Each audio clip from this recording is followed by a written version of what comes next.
Sir, हर बार चुनाव में आने वाले मुख्यमंत्री हमारी समस्याओं को हल करेंगे, ये सोचकर जनता अपना वोट डालती है, लेकिन हर बार उसे निराशा होती है, उसके साथ धोखा होता है। आपके राज में भी ऐसे ही हो रहा है। अरे बाप रे, ये तो धोती खोल रहा है। लगता है तुम अपने स्टूडियो से बाहर ही नहीं निकलते हो। आप कहते हैं कि कानून और व्यवस्था लाएंगे, लेकिन उस कानून की धज्जियां उड़ाने वाले ही आप हैं।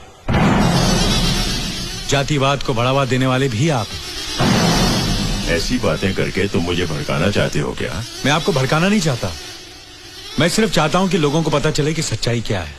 ये देखिए, ए दृश्य होछि पंचायत निर्वाचन प्रथम 3टी पर्याय मतदान।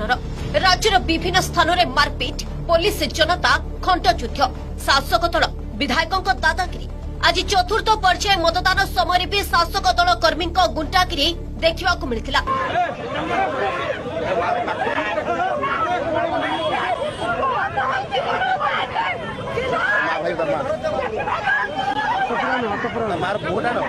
पुणी गर्भवती को खटियारे बोहिले संपर्कीय। सुरक्षित मातृत्व और शिशु मृत्यु हार रोकवा सरकार अनेक योजना करुवा बेले गर्भवती चिकित्सा संपर्कीय माने खटियारे बोही नेबा एक दुखर विषय पलटुछि। कहीं तुम वोट ना आसिक मदन करके आउ तो कहीं आमको से प्रतिशत देकी जाऊ तो कहीं आम कथार कथा उत्तर दौन कि कहल ना हबनी कहीं हबनी